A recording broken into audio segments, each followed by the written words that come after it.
இறை இயேசுவில் பிரியமுள்ள மாதா தொலைக்காட்சியின் அனைத்து நிகழ்ச்சிகளையும் ஆவலோடு பார்த்து கொண்டிருக்கிற அன்பு நேயர்கள் அனைவருக்கும் இனிய இரவு வணக்கம்.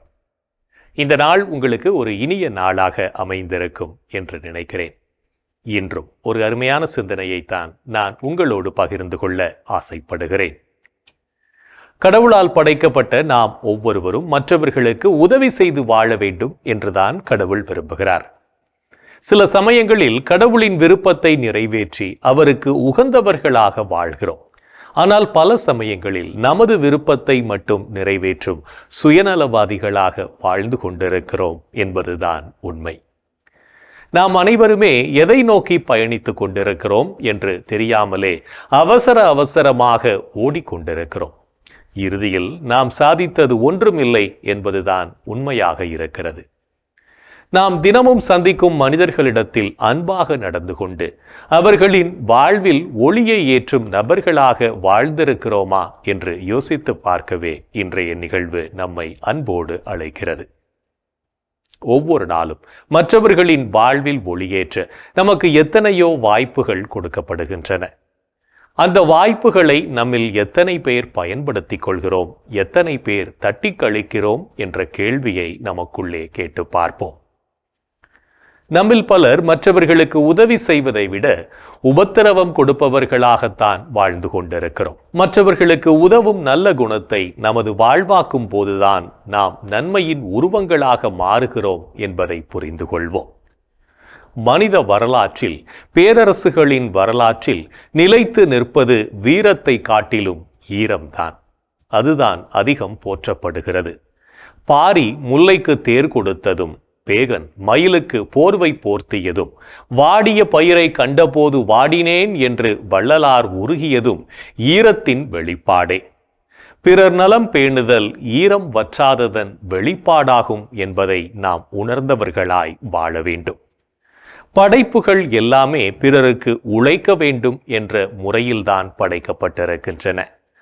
நமது வாழ்க்கையையும் பிறருக்கு வாழ்வதற்கே பயன்படுத்துதல் வேண்டும் என்பதை புரிந்து கொள்வோம். வறுமை வாட்டிய போதும் சலனம் சிறிதுமின்றி பயணிகள் ஞாபக மறதியில் விட்டு சென்ற மணிப்பர்சை, நகை பெட்டியை காவல்துறை மூலம் உரியவரிடம் சேர்ப்பிக்கும் ஏழை எளிய மனிதர்களிடத்தில் இருக்கும் ஈர நெஞ்சம் நம்மை நெகிழ வைக்கிறது. அத்தகைய உதவும் மனப்பான்மை உள்ளவர்களாக வாழ நம்மை பயிற்றுவிப்போம். அவர் ஒரு நீதிபதி. நீதிமன்றத்திற்கு நேரமாகிவிட்டது என்ற பதற்றத்தில் காரில் வேகமாக போய்க் கொண்டிருந்தார். வழியில் சாலையை மறித்து கொண்டு மக்கள் கூட்டம் நின்று கொண்டிருந்தது. அந்த கூட்டத்திலிருந்து ஒருவன் ஓடி வந்து நீதிபதியின் காரை வழிமறித்து, ஐயா, விபத்து ஒன்று நடந்துவிட்டது. ஓர் இளைஞன் விபத்துக்குள்ளாகி குற்றுயிரும் குலை உயிருமாக கிடக்கிறான். காரில் ஏற்றி மருத்துவமனைக்கு கொண்டு போனால் உயிர் பிழைப்பான். உங்கள் காரில் ஏற்றி கொண்டு போக முடியுமா என்று கேட்டான். இந்த நேரத்தில் இது என்ன முட்டாள்தனம்? நான் அவசரமாக போக வேண்டும், வழியை விடுங்கள். யாருக்கும் உதவி செய்ய எனக்கு நேரமில்லை. நான் உடனே போயாக வேண்டும் என்று கத்தினார் நீதிபதி. கூட்டம் வழிவிடவில்லை. காரை பின்பக்கம் நகர்த்தி வேறு பக்கம் திருப்பி மாற்றுப்பாதையில் சென்று நீதிமன்றத்தை அடைந்து நிம்மதி பெருமூச்சு விட்டார். தன் பணியை தொடங்கினார். டெலிபோன் மணி அடித்தது. நீதிபதிக்கு அவசர செய்தி. அவரது மகன் சாலை விபத்துக்குள்ளாகி யாரும் உதவி செய்யாததால் ரோட்டிலேயே கிடந்து சற்று நேரத்திற்கு முன்புதான் இறந்து போனான் என்பது அந்த செய்தி. பின்னர் கிடைத்த சரியான தகவல் படி வரும் வழியில் எந்த இளைஞனை மருத்துவமனைக்கு கொண்டு செல்ல தனக்கு நேரமில்லை என ஒதுங்கி வந்தாரோ அதே இளைஞன்தான் அவரது மகன். அதுவும் ஒரே மகன் என்பது அவருக்கு தெரிய வந்தது. பல சமயங்களில் நாமும் நமது கடமையில் தவறிவிடக்கூடாது என்று நினைத்து மற்றவர்களுக்கு உதவி செய்வதை தட்டி கழித்து விடுகிறோம். இத்தகைய மனநிலையை நம்மிடமிருந்து அகற்றி மற்றவர்களுக்கு உதவி செய்யும் பழக்கத்தை நமதாக்குவோம். இன்றைய தினத்தை எடுத்துக்கொள்வோம். இந்த நாள் முழுவதும் நாம் மற்றவர்களுக்கு உதவி செய்து வாழ்ந்தோமா என்று யோசித்து பார்ப்போம். மேலும் இந்த நாளில் நமது செயல்பாடுகள் எப்படிப்பட்டதாக இருந்தது என்று நம்மையே நாம் கேட்டு பார்ப்போம்.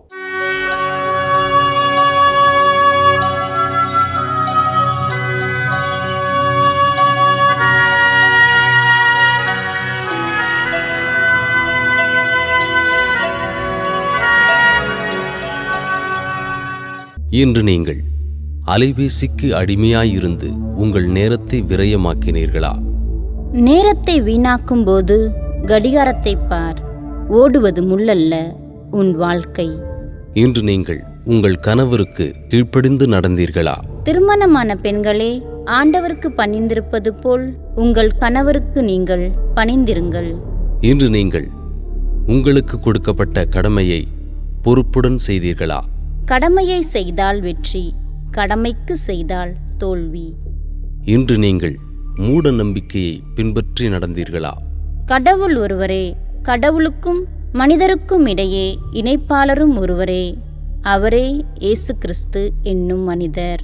இன்று நீங்கள் கடவுளின் குரலுக்கு செவிமடுத்தீர்களா? மனிதர் அப்பத்தால் மட்டுமல்ல, மாறாக கடவுளின் வாய்ச்சொல் ஒவ்வொன்றாலும் வாழ்வர். இன்று நாம் இறைவனுக்கு ஏற்புடைய செயல்களை செய்திருந்தாலும் சமயங்களில் இறைவனுக்கு எதிராகவும் செயல்பட்டு பாவத்தில் விழுந்திருப்போம். அத்தகைய தருணங்களுக்காக மனம் வருந்தி மன்னிப்பு கேட்டு மனத்துயர் மன்றாட்டை ஜெபிப்போம்.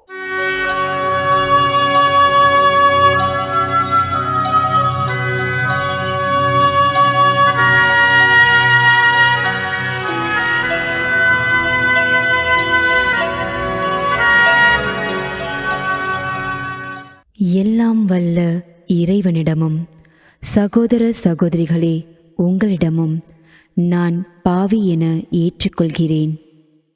ஏனெனில் என் சிந்தனையாலும் சொல்லாலும் செயலாலும் கடமையில் தவறியதாலும் பாவங்கள் பல செய்தேன்.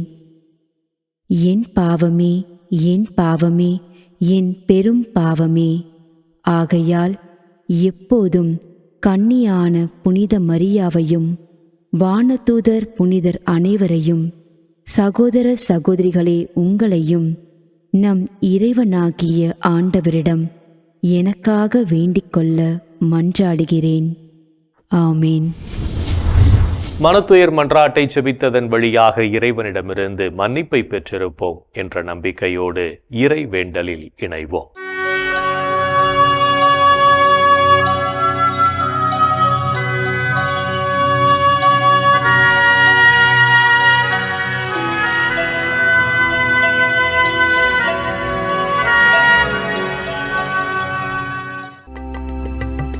இறைவா, இறைவா, எமக்கு துணை புரிய வாரும். ஆண்டவரே, எமக்கு துணை புரிய விரைந்து வாரும். தந்தைக்கும் மகனுக்கும் தூய ஆவியாருக்கும் மாட்சி உண்டாவதாக. தொடக்கத்தில் இருந்தது போல் இப்பொழுதும் எப்பொழுதும் என்றென்றும் இருப்பதாக. ஆமென். இறைவா, இன்னுடலும் பாதுகாப்பில் நிலைத்திருக்கும். இறைவா, என்னுடலும் பாதுகாப்பில் நிலைத்திருக்கும். இறைவா, என்னை காத்தருள்வே. உம்மிடம் நான் அடைக்கலம் புகுந்துள்ளேன். நான் ஆண்டவரிடம் நீரே என் தலைவர், உம்மையன்றி வேறு செல்வம் எனக்கு இல்லை என்று சொன்னேன். பூவுலகில் உள்ள தூயோர் எவ்வளவோ உயர்ந்தோர், அவர்களோடு இருப்பதே எனக்கு பேரின்பம். வேற்று தெய்வங்களை தொழுவோர் தங்கள் துன்ப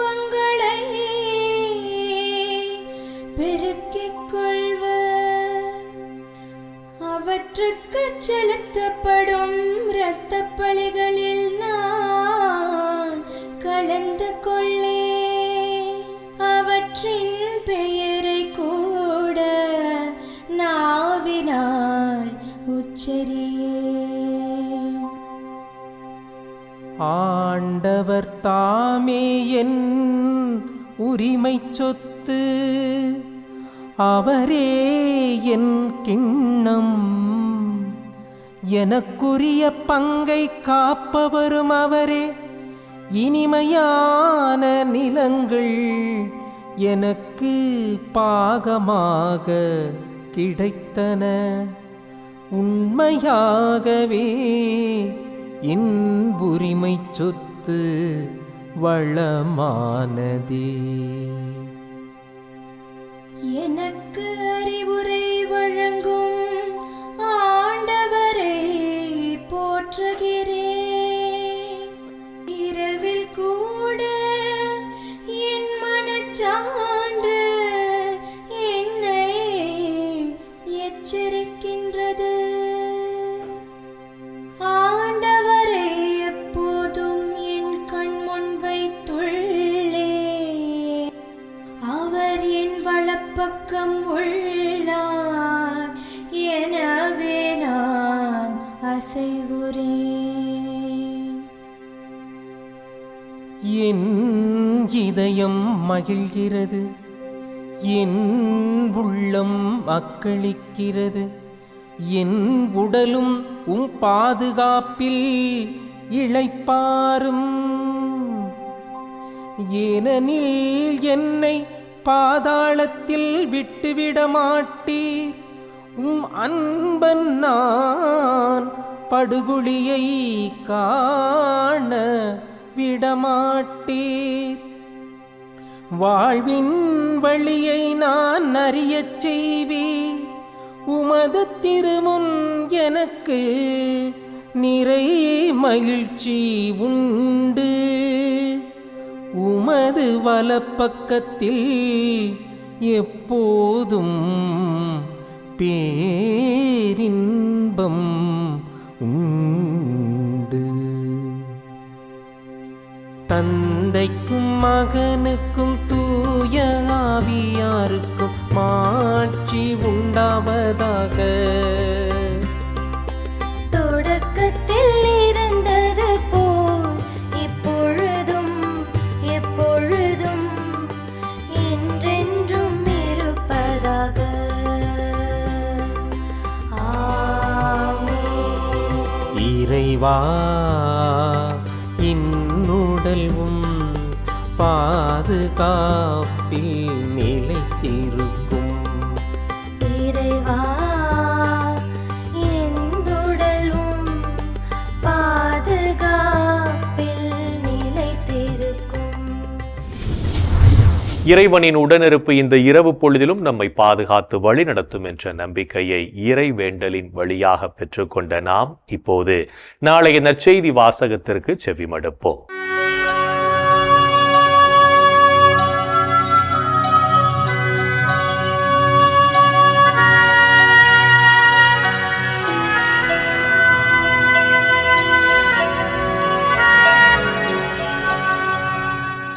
நாளைய திருப்பலி வாசகங்கள்.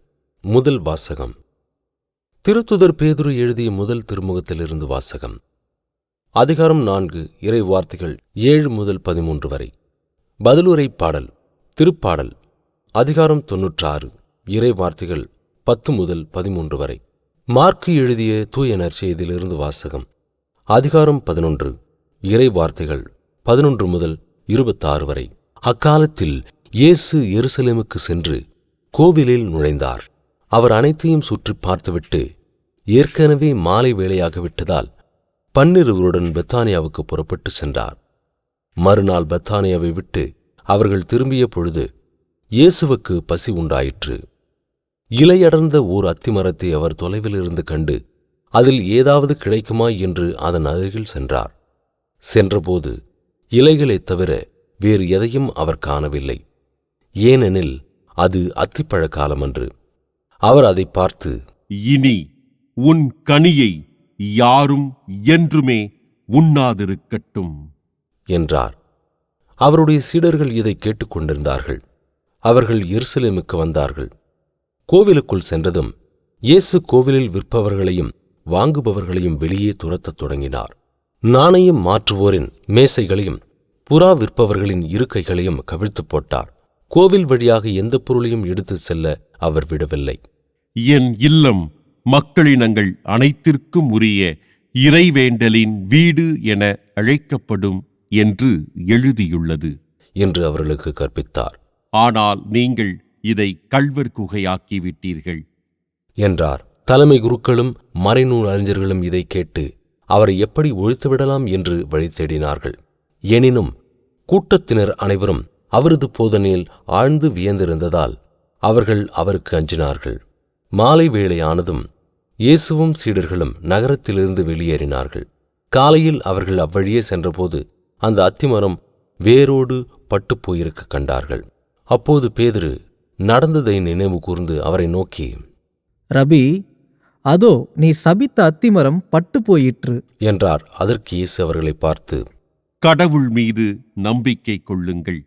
உறுதியாக உங்களுக்குச் சொல்கிறேன், எவரேனும் இந்த மலையை பார்த்து பெயர்ந்து கடலில் விழு எனக் கூறி தாம் சொல்லியது நிறைவேறுமென தம் உள்ளத்தில் ஐயம் எதுவுமின்றி நம்பினால் அவர் சொன்னவாறே நடக்கும். ஆகவே உங்களுக்குச் சொல்கிறேன், நீங்கள் இறைவனிடம் வேண்டும்போது எவற்றையெல்லாம் கேட்பீர்களோ அவற்றை பெற்றுவிட்டீர்கள் என நம்புங்கள். நீங்கள் கேட்டபடியே நடக்கும். நீங்கள் வேண்டுதல் செய்ய நிற்கும்போது யார் மேலாவது நீங்கள் ஏதாவது மனத்தாங்கள் கொண்டிருந்தால் மன்னித்து விடுங்கள். அப்போது உங்கள் விண்ணகத் தந்தையும் உங்கள் குற்றங்களை மன்னிப்பார் என்று கூறினார். ஆண்டவரின் அருள்வாக்கு. கிறிஸ்துவே உமக்கு புகழ். ஆண்டவரே, உம் கையில் என் உயிரை ஒப்படைக்கின்றேன். ஆண்டவரே, உம் கையில் என் உயிரை ஒப்படைக்கின்றேன். உண்மையின் ஆண்டவராகிய கடவுளே, எம்மை மீட்டவர் நீரே. ஆண்டவரே, உம் கையில் என் உயிரை ஒப்படைக்கின்றேன். தந்தைக்கும் மகனுக்கும் தூய ஆவியாருக்கும் மாட்சி உண்டாவதாக. ஆண்டவரே, உம் கையில் என் உயிரை ஒப்படைக்கின்றேன். நம் வாழ்வு கனி தரும்படியாகவும் அதனை மற்றவர்களுக்கு கொடுத்து மகிழும்படியாகவும் அமைந்திட அழைப்பு விடுக்கும் இயேசுவின் குரலுக்கு செவிமடுத்து வாழ்வோம் என்ற சிந்தனையோடு சிமியோன் பாடலில் இணைவோம்.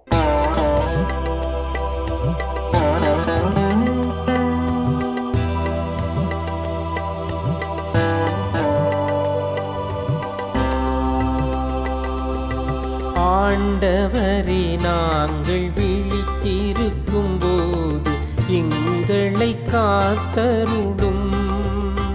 நாங்கள் தூங்கும் போது எங்களை பாதுகாத்தருளும். இதனால் கிறிஸ்துவோடு விழித்திருந்து அவரோடு அமைதியில் இளைப்பாறுவோம். அவரோடு அமைதியில் இளைப்பாறுவோம்.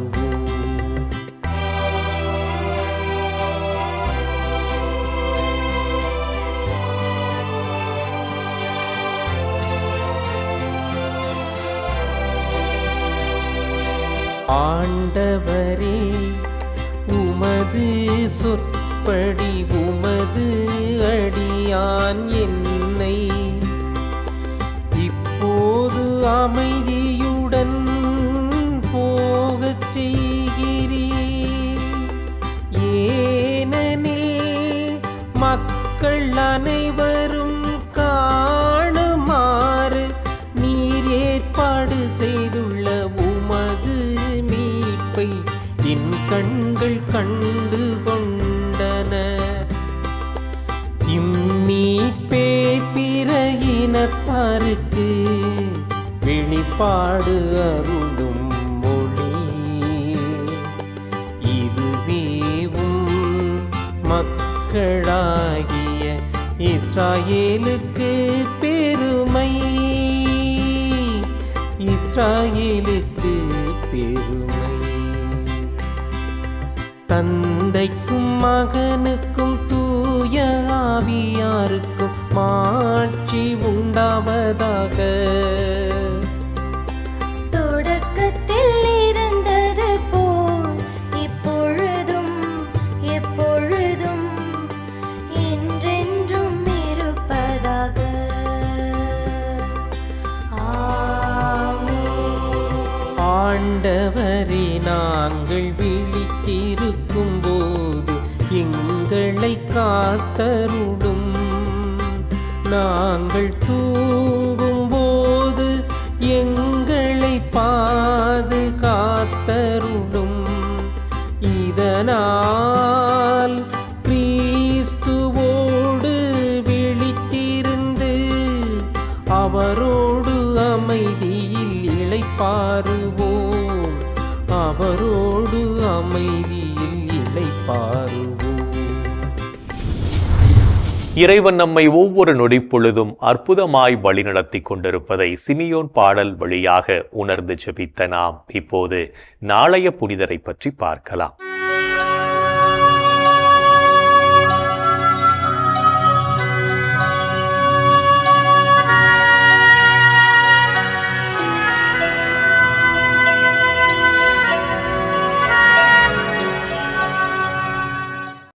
மே 29 புனித சிரில். செசரியா நாட்டில் வாழ்ந்த கிறிஸ்துவை ஏற்று திருமுழுக்கு பெற்றிருந்த தாயாருக்கும் கிறிஸ்துவத்தினை ஏற்றுக்கொள்ள மறுத்த தந்தைக்கும் கிபி 2ஆம் நூற்றாண்டில் மகனாக பிறந்தார் சிரில். தன் அன்னையின் வாயிலாக கிறிஸ்துவினை அறிந்து கொண்ட சிரில் திருமுழுக்கு பெற்று இறைபக்தியோடு வாழ்ந்தார். கிறிஸ்துவினை ஏற்றுக்கொண்டதினால் தன் தந்தையினால் பல்வேறு துன்பங்களுக்கு ஆட்படுத்தப்பட்ட சிரில் கிறிஸ்தவ விசுவாசத்தில் உறுதியோடு இருந்ததினால் வீட்டை விட்டு வெளியேற்றப்பட்டார்.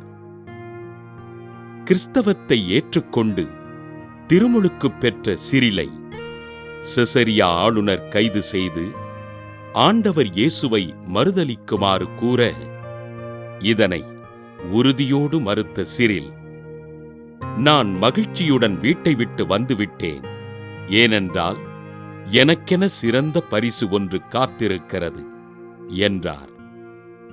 உரோமை தெய்வத்தினை ஏற்க மறுப்பு தெரிவித்ததால் ஆளுநரால் பல்வேறு துன்பங்களை அனுபவித்த சிரில், நான் கிறிஸ்துவை நம்புவதால் தண்டனை அனுபவிப்பதில் எனக்கு மகிழ்ச்சியே என்று கூறினார். சிரிலின் உறுதியினைக் கண்ட ஆளுநர் கோபமுற்று, உன்னை கொல்வதற்கு ஒருபுறம் நெருப்பும் மறுபுறம் வாளும் தயாராக இருக்கிறது என்று கூற, இறப்பினைக் கண்டு எனக்கு பயம் இல்லை, ஏனென்றால் இது எனக்கு மேலான வாழ்வைத் தர இருக்கிறது என்று மொழிந்தார். ஆண்டவரை அன்பு செய்து இறைபக்தியோடு வாழ்ந்த சிரில் கிபி 251ஆம் ஆண்டு செசரியாவின் ஆளுநரால் தலை வெட்டப்பட்டு படுகொலை செய்யப்பட்டார். ஆண்டவர் இயேசுவினை மறுதலிக்க மறுத்து கிறிஸ்தவ விசுவாசத்தில் உறுதியோடிருந்த சிரிலை திரு அவை புனிதராக உயர்த்தி போற்றியது. புனித சிரில் திருவிழாவினை கொண்டாடுகின்ற நாம், நமது வாழ்வில் பல்வேறு துன்பங்கள் வந்தாலும் மனவலிமையோடு எதிர்கொண்டு விசுவாசத்தில் நிலைத்து வாழ்வதற்காக ஆண்டவரிடம் ஜெபிப்போம். புனிதர்கள் ஒவ்வொருவரும் தங்களது வாழ்க்கையின் மூலம் இறைவனுக்கு சான்று பகர்ந்து வாழ்ந்தவர்கள் என்பதை உணர்ந்தவர்களாய் நாமும் அவர்கள் வழியில் வாழ்ந்து இறை வழியில் பயணிப்போம் என்ற நம்பிக்கையோடு நாளைய தினம் ஏதாவது ஒரு இரக்கச் செயல் செய்து இறைவனின் அருளையும் ஆசீரையும் நிறைவாக பெற்றுக்கொள்வோம். என் அன்பு சகோதரனே சகோதரியே, கடவுளுடைய அன்பு எவ்வளவு அற்புதமான அன்பு! அவர் நம்மை எதையும் எதிர்பார்க்காமல் அன்பு செய்கிறாரே, அந்த ஆண்டவரை நாம் அன்பு செய்ய வேண்டாமா? அவரை நாம் போற்றி புகழ வேண்டாமா? இது இந்த நேரத்தில் நமது ஆண்டவரை நாம் போற்றி புகழ்வோம். குறிப்பாக இந்த நாளிலே நோயாளிகளுக்காக நாம் ஜெபிப்போம். எங்கள் அன்பு உருவான இயேசு ஆண்டவரே, பலவிதமான நோய்களினால் துன்பப்பட்டு கொண்டிருக்கின்ற என் சகோதரனை சகோதரியை பார்க்கிறோம். ஆண்டவரே, இந்த நோயாளிகளுக்காக ஜெபிக்கிறோம். ஆண்டவரே, இவர்கள் ஒவ்வொருவரையும் நீர் ஆசீர்வதியும். ஆண்டவரே, பல ஆண்டுகளாக நோய்பட்டு கொண்டிருந்த ஒரு சகோதரனை நீ பார்த்து உனக்கு நான் என்ன செய்ய வேண்டும் என்று நீர் கேட்டீர். ஆண்டவரே, என்னை குணப்படுத்தும் என்று கேட்ட உடனே அவனை தொட்டு குணமாக்கியதாக நான் நற்செய்தியில் வாசிக்கிறோமே. ஆம் இயேசுவே, ஏழை நோயாளிகள், ஆதரவற்ற நோயாளிகள், வறுமையினால் வாடுகின்ற நோயாளிகள், எதுவுமே செலவு செய்து தங்களது நோயிலிருந்து விடுதலை அடைவதற்கு எந்த விதத்திலும் வசதி வாய்ப்பு இல்லாமல் வாழ்ந்து கொண்டிருக்கின்ற பலவிதமான நோயாளிகளை நாங்கள் நினைத்து பார்க்கிறோம். ஆண்டவரே, இவர்கள் அத்தனை பேரையும் உமது குணம் தருகின்ற கரங்களால் தொடும் ஆண்டவரே. அவர்களை ஆசீர்வதியும் ஆண்டவரே. இன்னும் அநேக நாடுகளிலே, அநேக இடங்களிலே பலவிதமான சிகிச்சைக்கே இடமில்லாத நோயினால் பீடி கிடக்கின்ற என் சகோதரனை சகோதரி ஆசீர்வதியும் ஆண்டவரே. உம்மால் எல்லாம் கைகூடும் ஆண்டவரே. இதோ இந்த பிள்ளைகளை எல்லாம் நீர் ஆசீர்வதித்து அவர்களுக்கு விடுதலை கொடுத்து மகிழ்ச்சியை கொடுத்து நல்ல சுகத்தை அவர்களுக்கு அருள்படியாய் கேட்கிறோம். எங்கள் அன்பு தாயே, ஆரோக்கிய அன்னையே, இதோ நோயாளிகளை நீர் இரக்கமாய் அவர்களை பார்த்து அவர்களுக்காக உமது மகளிடத்திலே பரிந்து பேசுங்கள் அம்மா. இந்த ஜபங்களை எல்லாம் எங்கள் ஆண்டவராகிய இயேசுவே உமது வல்லமையான திருநாமத்தின் வழியாக கெஞ்சி மன்றாடுகிறோம். ஆமென். என்றும் வாழும் உயிருள்ள இறைவன் தந்தை, மகன், தூய ஆவியார் நாம் அனைவரையும் நிறைவாக ஆசீர்வதிப்பாராக. ஆமென். இந்த ஜெபத்தின் வழியாக இறை அன்பிலும் அரவணைப்பிலும் நாம் நலமோடு வாழ்ந்து கொண்டிருக்கிறோம் என்பதை உணர்ந்திருப்போம். இறை ஆற்றலும் வல்லமையும் என்றும் நம்மை வழிநடத்தும். அன்னை மரியாவும் நமக்கு உதவிகள் செய்வார் என்ற நம்பிக்கையோடு அவரின் துணை வேண்டி இந்த நிகழ்வை நிறைவு செய்யலாம். Good night.